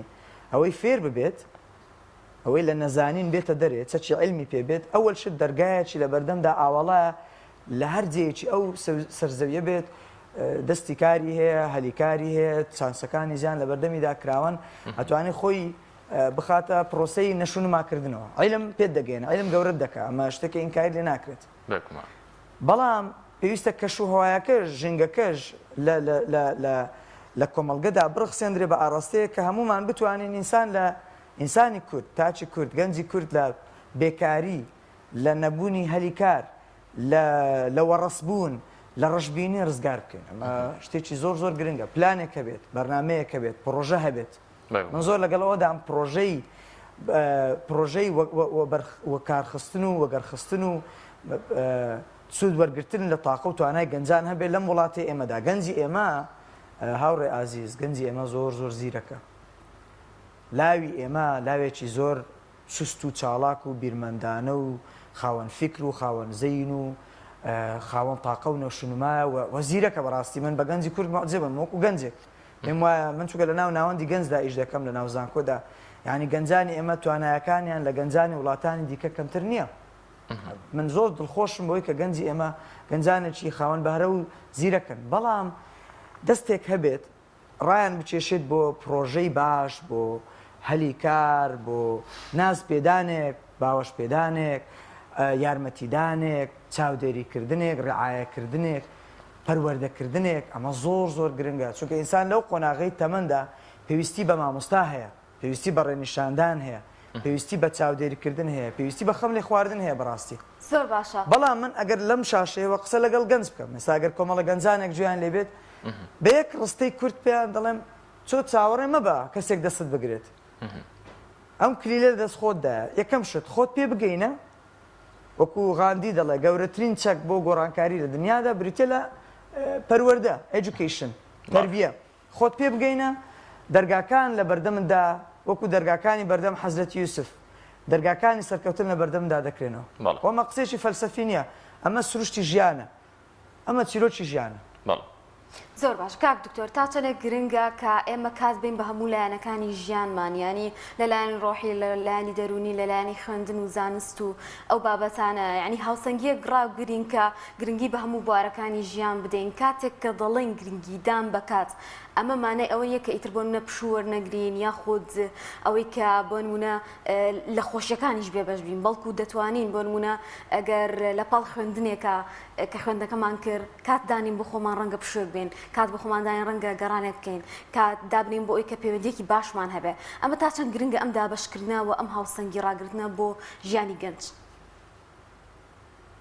بێگومان ڕاستە لە قسەی بەڕێزیشتان ئاماژەتان بە نیوەی وەڵامەکەتان کرد کە ئینسان هاوسەنجی ڕابگرێت ئینسان بوونەوەرێکە سەرجەم ڕاندە جیاوازەکانی تێدا هەیە لە مەسلەی پاراستنی سەلامەتی جەستا وەرزش خۆشی ژیان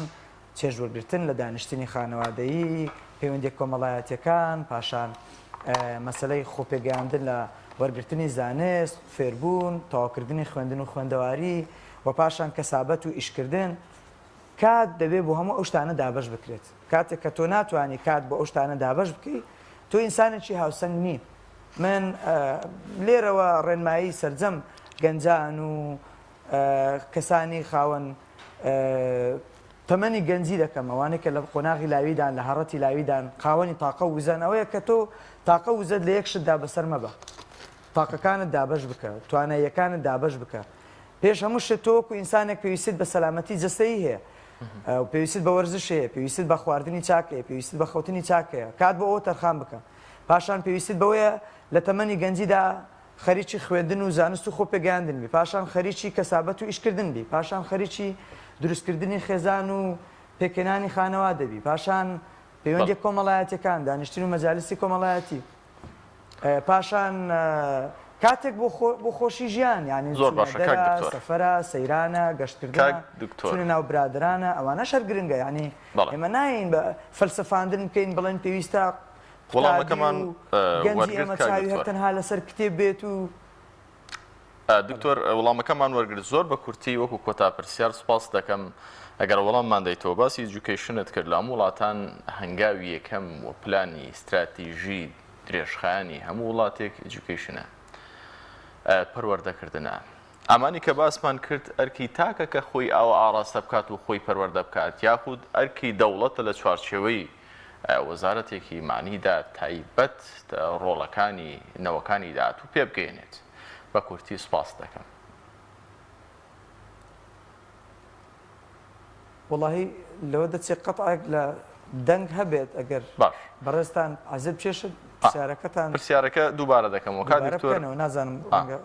ئەگەر گوێ لە دەنگی منە بەڕێستان ئاماژەتان بە پەروەردە کرد ئێجوکیشن کە ڕۆڵێکی گرنگی هەیە لە هەموو وڵاتان لە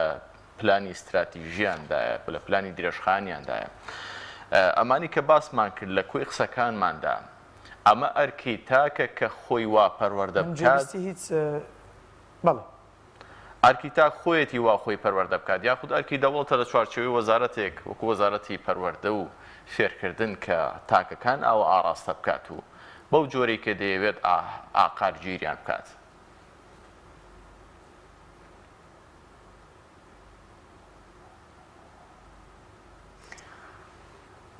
بەڵێ واتیارە جەنگمان ناگا بە دکتۆر و ئێمە کاتمان نەما کارزان بۆیە زۆر سپاس بۆ دکتۆر بخاری عەبدوڵڵا قەسمیە مامۆستای زانکۆ لە هەولێرەوە کاتی بێمە بەخشی و باسی لە گرنگی کات کرد هیوادارین سووتان لەم تەورەی بینێ بە تایبەتیش لەلایەن لاوانەوە ئێستاش ناوبڕێکمان هەیە دەچینە لای ناوبڕەکە و دەگەڕێنەوە تۆپ ئارت تاکە بریکاری تۆڕی میدیایی کۆمەڵ بۆ بەرهەمهێنان و بڵاوکردنەوەی ڕێکلام بە ناوی خوای گەورە دیارە هەمومان بە چاوی خۆمان نەخۆشی کۆڕۆنا و ناڕەحەتیەکانی نەخۆشی کۆڕۆنامان بینی بۆیە بەکارهێنانی ئەم ڤاکسینی کۆرۆنا ئەرکێکی هەنووکەیی هەموو تاکێکی کووردە. یەکەم لە ڕووی تەندروستی مرۆڤەکە خۆیەوە ئەگەر بێت و ئەم ڤاکسینە بەکاربێنێ خوا نەخواست تووشی نەخۆشیەکەیش ببێ بە ئاسانتر دەیگرێت و کەمتر تووشی ناڕەحەتی دەبێت. لە ڕووی کاری ڕۆژانەی شیەوە ئەگەر بیەوێ ئیشەکانی ڕاپەڕێنێ بەبێ ئەو کارت و ڤاکسینە ئیشەکانی بۆ ڕناپەڕێت. لە ڕووی دینیەوە ئەرکێکی دینیە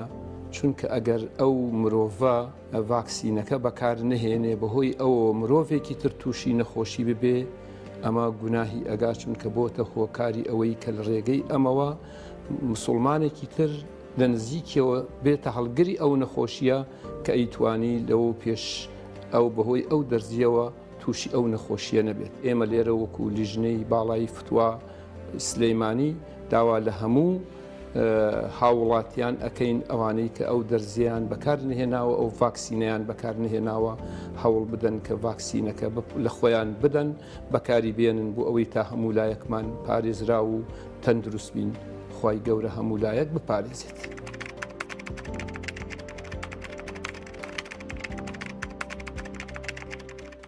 لەگەڵ پاکێجەکانی بۆ هەمومان لە کۆڕک هەموو پێداویستیەکانت لە یەک پاکێجدا بەردەستن کاتژمێری زیاتر و گەگەبایتی زۆرتر. پاکێجەکانی بۆ هەمومان لە کۆڕک هەفتانە و مانگانان و پڕن لە گەگەبایتی ئینتەرنێت و کاتژمێری پەیوەندیکردن بۆ سەرجەم تۆڕەکان. پاکێجەکان بۆ هەموو هێلەکانی پریپەید بەردەستن بۆ بەشداربوون پەیوەندی بکە بە ئەستێرە 238 پەنجەرە.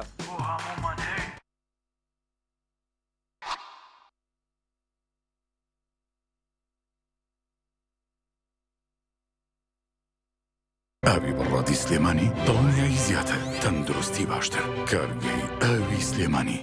دڵنیا بڵنیە ئەو جپسەی وێنەی نییە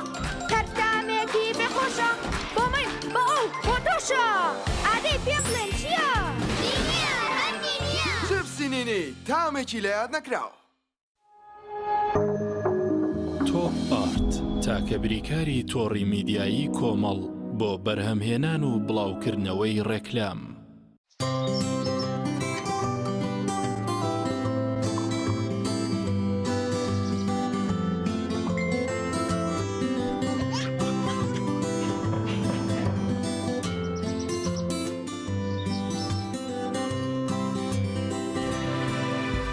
خۆشەویستانم ئەو جارەش سەڵاتان لێبێت.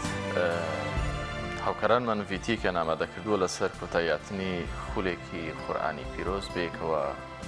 سەیری دەکەین. تاوان زۆرن ئەو خولانەی کە لە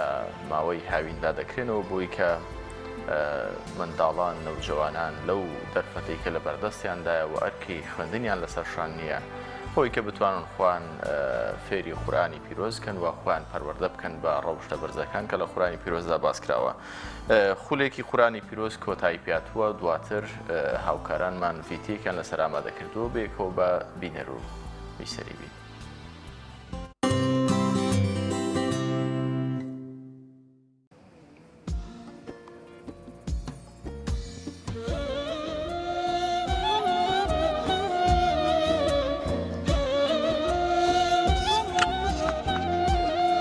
أمن هو قانت آناء الليل ساجدا وقائما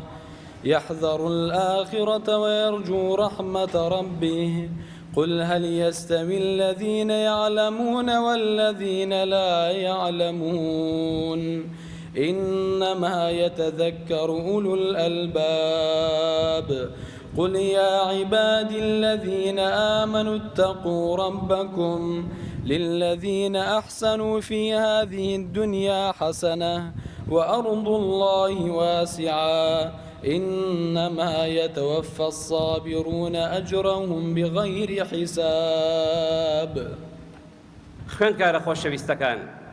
ئێوە کە هاتوون قورئانتان خوێندووە قورئانتان لەبەر کردووە هاوینان مانگێک یاخود چەندێکەوە خەریکی ئەو قورئان لەبەرکردنە ئەبن بۆ خۆتان خەیرە بۆ خۆتان چاکە بۆ خۆتان زۆر باشە لە هەمان کاتە بۆ باوکو و دایکیشتان چاکە بەڵام ڕێنمایی ئێمە بۆ ئێوە ئەوەیەکەوە لە دوای پێدانی شەهادە و دیاریەک بە ئێوە ئەوەیەکەوە ئەم قورئانەی کە خوێندووتانە لە کردەوەتانە ڕەنگ بداتەوە.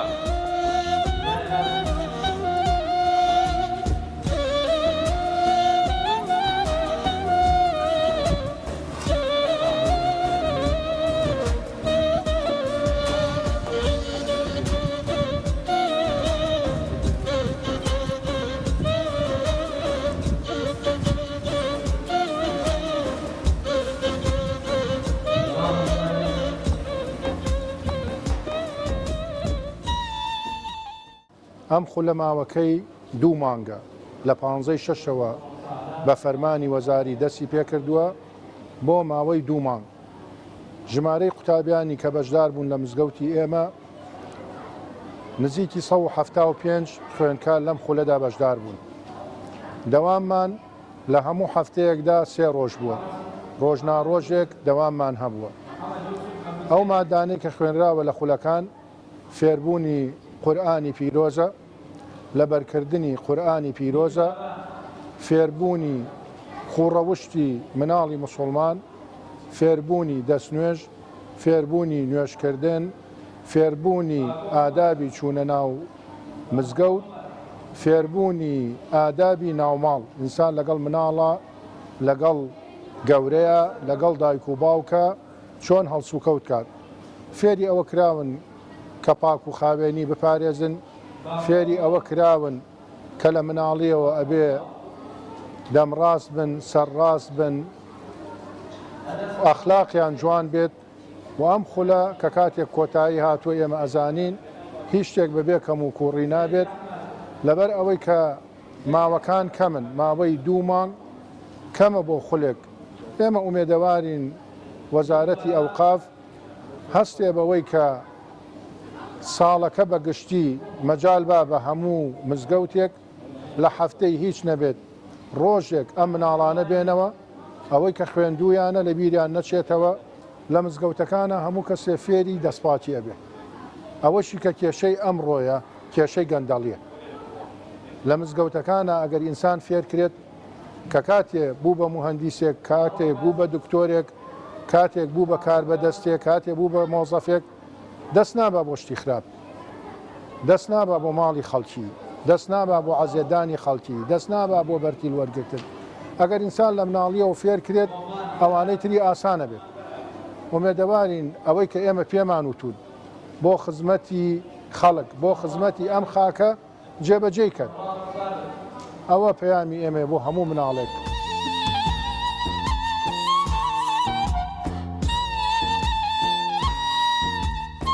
من بە خۆشحالیەوە هەوڕۆ شتێکی باش دەزانم کە هەوڕۆ ئەو خولەمان نییە فێربوونی قورئان لە مزگەوتی هونەر عومەر ئاغای سورچی. ئەوە بە خۆشحالیەوە شتێکی زۆر ئەوم پێ باشە. ئینشاءڵڵا لە هەموو خولێکش نییە محاوەرە دەکەم، هەموو خولێکش نییە هەر وەکو هەدیەیەک، یعنی بیان دەمێ هەر وەکو هاندەرێک بی بەوەی کە پێیان بکرێ زیاتر ئیتمام بدەن بە خولەکەی. من لە پاش ئەو خولەی ئینشاءڵڵا خولی ترم هەیە بۆ زیاتر ئەوانەی نەک بۆ مناڵ بن گەورەتر دکتۆری پسپۆر دەینم ئینشاءڵڵا لە هەولێرەکانە کە مەسموعەیەکی وە بن کە فێر بین کە چۆن علم و پێش بێخین. دەورات لە وقاعی تایبەتم هەیە ئەو دەوراتەنە بکەینەوە. بەڕاستی خۆم ئەو مزگەوتە من شانازی هەوە دەکەم مزگەوت مالی خوایە، هەرچی بۆی بکەم هەر بە کەم دەزانم، بە وازی خۆم دەزانم. ئینشاءڵڵا هەر پێشی بۆ دەکەمەوە، پێدەچی بە تایبەت بۆ ئەو مزگەوتێ دەکەمەوە کە هەموو ئیش و معدەریشەکانی عادای خودبە دەبی دەواچی تیاوێ. خۆی مناڵ ئەساسی هەر مجتەمەعێک نییە لە مناڵ دەست پێکە. مناڵ چۆن پەروەردە بکەیت، چۆن فێری بکەی، وەکو تینی سناییە چۆن فێری بکەی، مناڵ وە فێرە بی. ئێستاوە مناڵ لە خاستان ئێستاوە تەتەوڕێکی دێدی نییە، ینی شتی خراپ فێرێ بی ئەگەر ئەمە ئەساسیان بۆ مناڵەدانێ. خاستان ئێستاوە ئینتەرنێتەوە ئەولەمە هەیە، هەمووی دەبی فێربوونی قورئان بێ، دەبی تەربیە هەبی. یعنی دەگە دایک و باوکان هاوکاریان بکەین نییە کە پەروەردەی قورئان شتێکی مهمە بۆ مناڵ. خەتەرترین چشت مناڵە. مناڵ ئەگەر هاتوو کۆنتڕۆلی نەکەی، یعنی احتیمالە دایک و باوکش مەشغول بن. ئێمە لێکانە مامۆستایە بەڕێزانە هەمویان خۆیان زۆر ماندێکی لە دەستیان خۆش بیلەکانە دەستخۆشیان لێ دەکەم کە بەو جۆ دەهێرەسن. ئینشاءڵڵا ئەو یەکەم ساڵمەت بۆ خۆزان یەکەم ساڵە افتتاحی ئەو مزگەوتەمان کردەوە. ئینشاءڵڵا ساڵی داهاتوو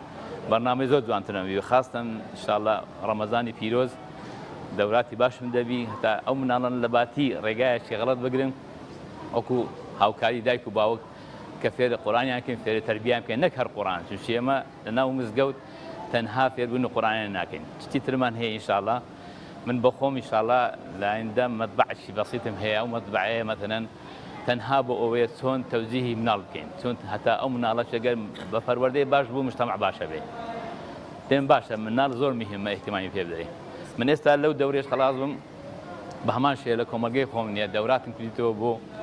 کۆمەلگەی هونەر ئەمە سوچی بە هەمان شێوە هەم شەهادەیان دەدەمێ هەم هەدیان دەدەمێ بەس زیاتر تەوجیهەکە ئەوەیە تەربەویە یعنی چۆن مناڵ فێر بکەی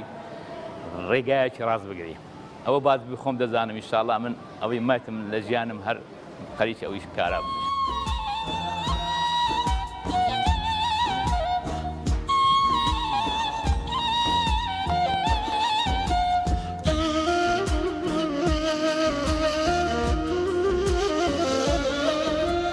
بسم الله الرحمن الرحيم تبت يدا أبي لهب وتب ما أغنى عنه ماله وما كسب سيصلى نارا ذات لهب وامرأته حمالة حطب في جيدها حبل بمسد. آفرين أي شيء تري لبرا أي تري لبرا هرو لبرا أي الحمد لله فاتحة. بسم الله الرحمن الرحيم الحمد لله رب العالمين الرحمن الرحيم مالك يوم الدين إياك نعبد وإياك نستعين وإهدنا الصراط المستقيم صراط الذين أنعمت عليهم غير المغضوب عليهم ولا الضالين. أعوذ بالله من الشيطان الرجيم بسم الله الرحمن الرحيم والعصر إن الإنسان لفي خسر إلا الذين آمنوا وعملوا الصالحات وتواصوا بالحق وتواصوا بالصبر صدق الله العظيم. دورەکەتان چۆن بوو باسی بکە چەند خۆش بوو چی فێر بوو؟ قورئان فێر بووین ئیتر عەرەبیش فێر بووین بۆ مەکتەبمان باشە عەرەبەکەمان زیاتر چاکە بێت.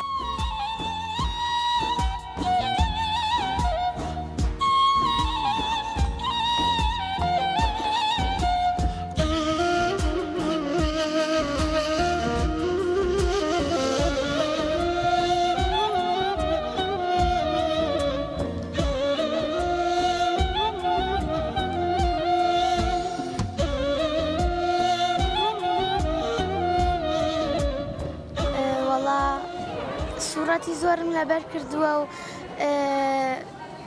هەتانی جزری ئەمە ڕۆشنە. أعوذ بالله من الشيطان الرجيم بسم الله الرحمن الرحيم ألم تر كيف فعل ربك بأصحاب الفيل ألم يجعل كيدهم في تضليل وأرسل عليهم طيرا أبابيل ترميهم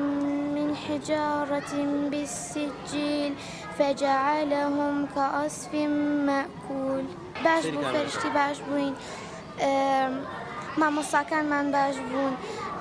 فێری قورئانی پیرۆزیان کردین نەسیحەتی چاکیان کردین. بسم الله الرحمن الرحيم الحمد لله رب العالمين الرحمن الرحيم مالك يوم الدين إياك نعبد وإياك نستعين اهدنا الصراط المستقيم صراط الذين أنعمت عليهم غير المغضوب عليهم ولا الضالين آمين.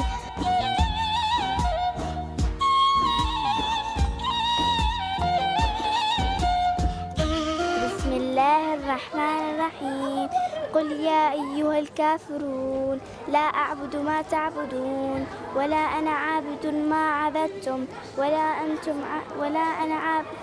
أنتم عابدون ما أعبد لكم دينكم ولي دين. بەڕاستی خولەکە شتێکی خۆش بوو شتی باشیان فێر کردین مامۆستاکەمان مامۆستایەکی باش بوو توانیان شتێکی باشمان فێرکە لەوە باشترە لە ماڵەوە بین بە تەکید چونکەم ئێرە خۆشتری شەوشەیەک شەفێری قورئانمان قورئانی پیرۆزمانەکەن و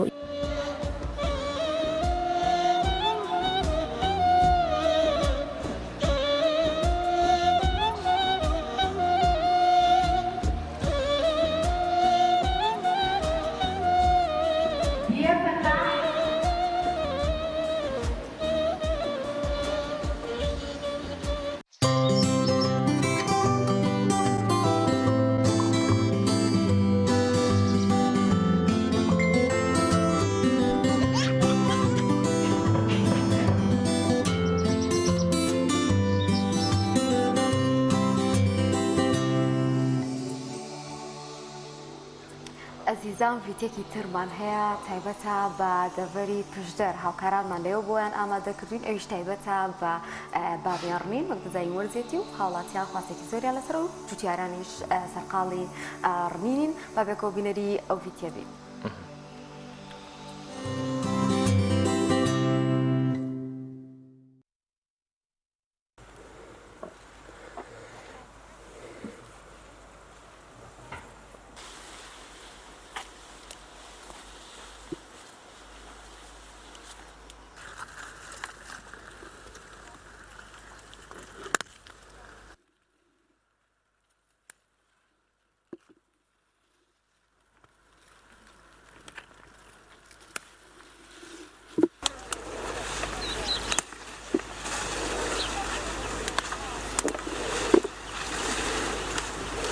دیارە هاتنی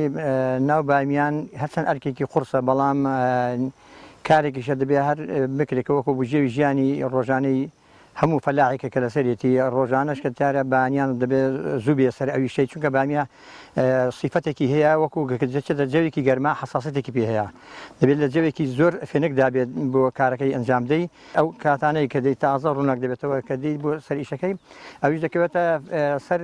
بەرهەمی ئیشەکەی کە دەکەوێتە سەحاتدا سەحاتەش ساعتنەوە بەڵام دیارە ئەوسا هەر ساڵە بە شێوازێگەین بەرهەمەکەی دێتە بەرهەم فەن ئیشی و ئەرکێکی قورسیشە بەڵام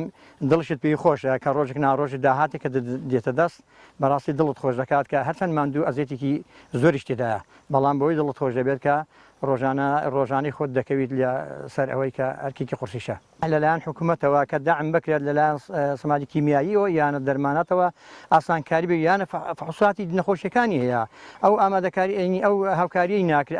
ئەگە بکرێت بارگرانیەک لەسەر فەلاعیدا لا دەچێت و سوک دەبێت خەڵک زیاتر تەموعی دەبێت و دەتوانێت زیاتر گرنگی پێ بدات دیارە ئەو ساڵان داهاتی کە بۆ ساڵانی ڕابردوو لە ساڵی هەشتاکانە حتا لە ساڵانی پێشتر بەڵام لە دوای هەشتاکانەوە تقریبا بەرهەمی توتەنەما ئەگینا منتیقەی حوزی شەروێت ئەو سنووریکە کەوتۆتە حوزی شەروێت ئینی بەڕاستی بامێکی جوان و ئینی خڕ سەوزی هەیە زۆر جوانە ئەو بامیە جیاوازە لەگەڵ ئەوی بانیەکانی شوێنەکانی کە بەتایبەتی ئەوەی جنوب باریکە وەکو دەڵێن ڕەخەبامی پێ دەڵێن بەڵام ئەوەی ئێمان ناسک و خڕە زۆر جوانە بەڕاستی هەم لە خواردنەکەی تامێکی تایبەتی هەیە جیاوازە لەو بامیکە لە جنوب دەکرێت یان لە شارەکانی تری کوردستانیش دەکرێت بەڕاستی جیاوازە ئەو بامی کە لێرەدا هەیە دڵنیات دەکەم کە جیاوازە لە هەموو سنوورەکان کە بەڕاستی پشدەر وەکو دەڵێ جوگرافیکی جوانی هەیە وەکو لە فەلاعەتیدا هەم لە دەغڵ و دانەوێڵەدا هەم لە زەڕعەتی شیناییدا وەکو لە بامیە لە توتەنیا ماشەدا بەڕاستی نیشوێنێکی باش ئەگەر حکوومەت بێت و داعمێکی بکات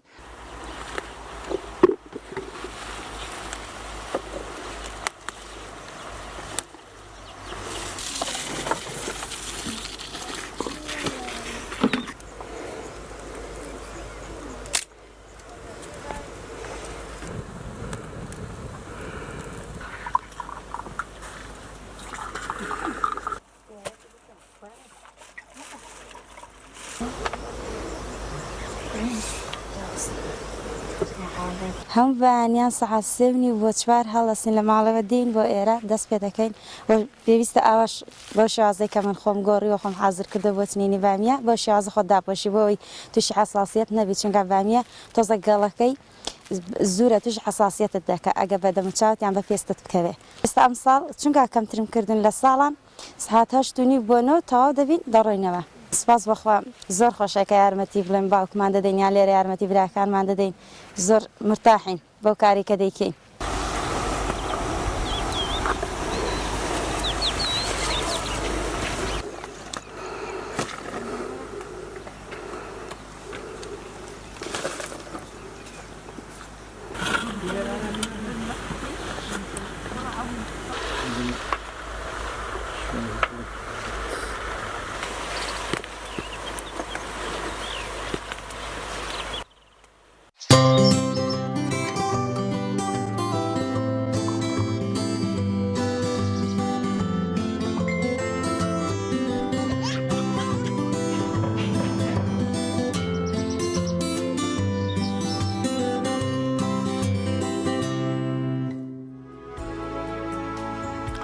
خۆشەویستانم ئەوجارش سڵاوتان لەبێت دەچمە لای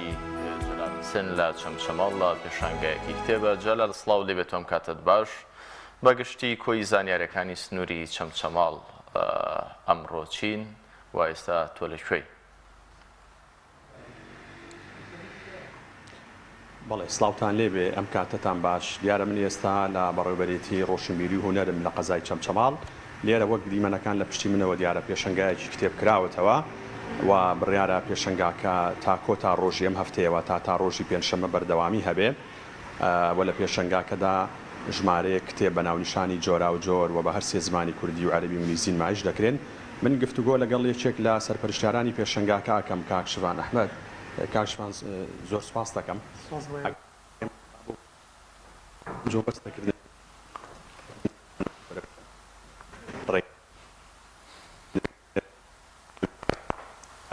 هاوڵاتیان و ڕۆشنبیران و خوێنەران تا ڕادێک لە خوێنەوە دوورکەوتونەتەوە. سەرەتا بە خێراتتانەکەم دەستخۆشتان لە یەکەم کە گرنگی بە بواری ڕۆشنبیری و کتێب بدەن. دیارە ناوچەکەی ئێمە لە ڕووی کتێبخانەوە هەژارە. ئێمە درکمان بەم بۆشایە کردووە بۆیە هەستاوین کۆمەڵی کتێبی زۆر باشمان لە دەستگاکان کۆ کردوتەوە هێناومانە بۆ شاری چەمچەماڵ تاوەکو گەنجان و خوێنەرانی سفادەی لێ بکەن و ئەمانەوێت لەم ڕێگایەوە بەڕاستی خوێنەر لەگەڵ کتێبە ئاش بکەینەوە و کاراسانیان بۆ بکەین و کتێبانی کە دەستیان ناکەوێت ئێمە بهێنە شارەکە و بە ئاسانی بەدەستی بخەن. ئەو کتێبانی لێرە هەن بڵین لە ڕووی زمانەوەنیەوە خۆی لە چەند زمانە بینێتەوە چەند ناونیشانی تایە؟ ڕاستە دیارە ئێمە هەموو ناونیشانەکانمان کوردیە بە حکومی ناوچەکە زیاتر خوێنەری کوردی لێیە و کتێبەکان لە ڕووی ناونیشانەوە هەمە جۆرن لە هەموو بارەکانە ئێمە کتێبمان هێناوە و ناونیشانەکان خۆی ئەدا لە نزیکی 1000 ناونیشان و وەک وتم هەموو بارەکانیشی لەخۆ گرتووە. داشکانەوە هیچ داشکانێک کراوە بەراورد بە بازاڕ و بە کتێبخانەکانی دەرەوە بڵین؟ وەڵاهی ئێستا تا ڕادەیەک بازاڕی کتێب گران بووە واتا کتێب هەڵاوسانێکی بەخۆ بینی وەکو تەواوی شتەکانی دیکە. بەڵام ئێمە لەنا ئەو وەزعەشە هەر هەوڵماندا داشکان بکەین، داشکانی لە ستاسیمانەوە داشکانی لە ستاچلمان هەیە بۆەوەی خوێنەر بە ئەسانی بتوانێت کتێبانە بەدەست بخە. ڕابردووە ڕەنگە ئەزمونتان هەبێت لە پێشەنگا کتێب ئەو کتێبانی کە بابەتی ئاینین تا چەند بەراورد بە کتێبەکانی تر ئایا پرفرۆشترینن؟ ڕاست دیارە ئەو پرسە لە ناوچەیەکە بۆ ناوچەیەکی ترەگەڕێ ئێمە چەندین لە شوێنەکانی کە پێشانگامان کردوێتەوە بەڵام سروشتی چەمچەماڵ و پێکاتە کۆمەڵایەتەکەی بۆ شێوەیەکە کە زیاتر کتێبە ئاینیەکان ئەڕۆ بەڵام ئەمە وای نەکردو بڵێن کتێبەکانی تریان فەرامۆش کردبێ بە شێوەیەکی گشتی هەموو کتێب خوێنەرمان لە هەموو بارەکانە هەیە. قسەی وچێ لەسەر پێشەنگاکەەوە پێم وابێت تا کۆتا ڕۆژێم هەفتەیە بەردەوام دەبێت؟ ڕاستە دیارە پێشانگاکە بۆ ماوەی 1 هەفتەیە واتە تا ڕۆژی پێنجشەممە بەردەوامە بێ. ئێمە لە کاتژمێر نوێی بەیانیەوە تاوەکو 7 ئێوارە لە خزمەتی خوێنەرانە ئەبین و هەوڵە دەین تەواوی ئاسانکاری بۆ خوێنەران بکەین بۆی دەستیان بە کتێبەکان بگەوە هیوادارم سەردانمان بکەن و ئەو ناونیشان ناوازانە بین کە ئێمە بەدەستمان خستون بووە. زۆر زۆر سپاس بە ئامادەم.